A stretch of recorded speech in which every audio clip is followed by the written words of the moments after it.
efetivamente, a força dessa igreja evangélica que suporta Mendonça e que foi a causa dele ter entrado no STF, vamos lembrar isso, ele não entrou por saber jurídico ou por notórios trabalhos, ele entrou porque era evangélico, isso foi dito de imediato, e ele nunca negou isso. Resta saber se essa outra instituição que está por trás dele vai conseguir fazer os seus interesses valerem dentro da instituição. Você viu o discurso do André Mendonça depois da posse? Que ele defende a liberdade de imprensa e enfim, até o Estado laico. Acho que ele não falou Estado laico, mas não entender. É uma barbaridade isso, Conde, porque, veja, uma das funções... O STF cumpre várias funções, tá? Duas funções são essenciais. A primeira função é que ele é o órgão civil mais alto que nos protege das ingerências, por exemplo, do poder armado, do poder militar. Tá? Então a gente paga esses caras regiamente, se submete a eles, oferece camarãozinho, champanhezinho, ar-condicionado, para que eles tenham a coragem de levantar a voz e mandar calar a boca o general que faz um tweet nas redes. Eles não tiveram essa coragem.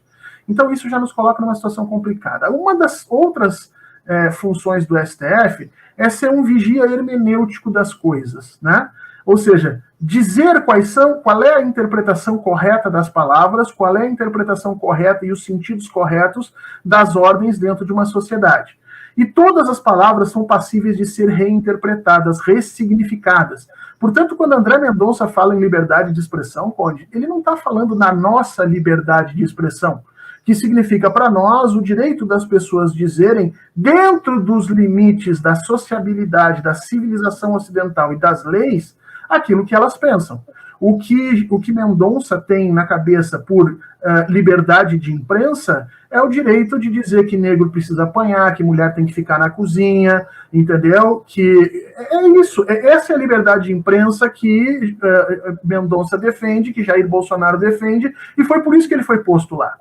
É aquele simulacro de liberdade de expressão que tem sido alastrado por aí. Você fala muito disso naquelas piadas machistas e racistas, né? Como esses tempos um podcaster aí começou a dizer, agora eu falar as coisas normais é crime.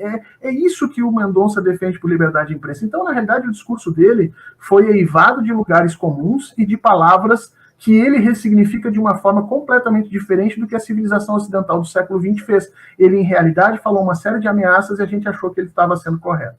Cada um tem e falou de um jeito muito suave, né? O que torna tudo mais perigoso. Cada um tem a sua semântica hoje, né? Ô Horta, eu me lembrei do Ratinho, da ameaça que ele fez a Natália Bonavides, e enfim, é grave. Agora, há 20 anos atrás, talvez aquilo pudesse ser entendido como um gracejo, evidentemente violento e preconceituoso, mas falar em metralhar, né, uma deputada, quer dizer, vai ter de encarar a força da lei, porque acho que a Natália Bonavides vai entrar com uma ação contra o Ratinho, mas entra aí nessa questão que você falou da liberdade, supostamente. Claro, recentemente uma série de juízes de primeiro grau tem julgado, por exemplo, que pessoas que negam o Holocausto têm o direito de fazê-lo, porque negar um fato histórico não é crime. Perceba, o sentido da ideia de liberdade de expressão para essa gente é completamente diferente do nosso.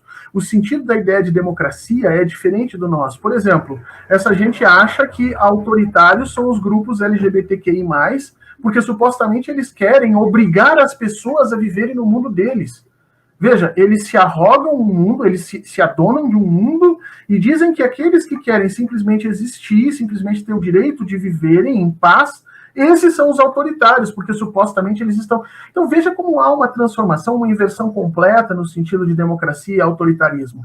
E o que aconteceu com a entrada do Mendonça no STF é que nós colocamos lá um ministro que hermeneuticamente discorda de todos os outros e de grande parte das percepções do mundo ocidental usando as mesmas palavras. E que por conta da sua posição agora vai ter força de lei, vai ter força efetivamente de fazer os seus princípios valerem. Nós já vamos começar a ver isso a partir da semana que vem, na medida em que ele foi julgado, se não me engano, ele foi sorteado agora, para relatar a fala absurda de Jair Bolsonaro contra o IFAM. Ali deve ter no mínimo uns 2 crimes que ele confessa efetivamente naquela fala.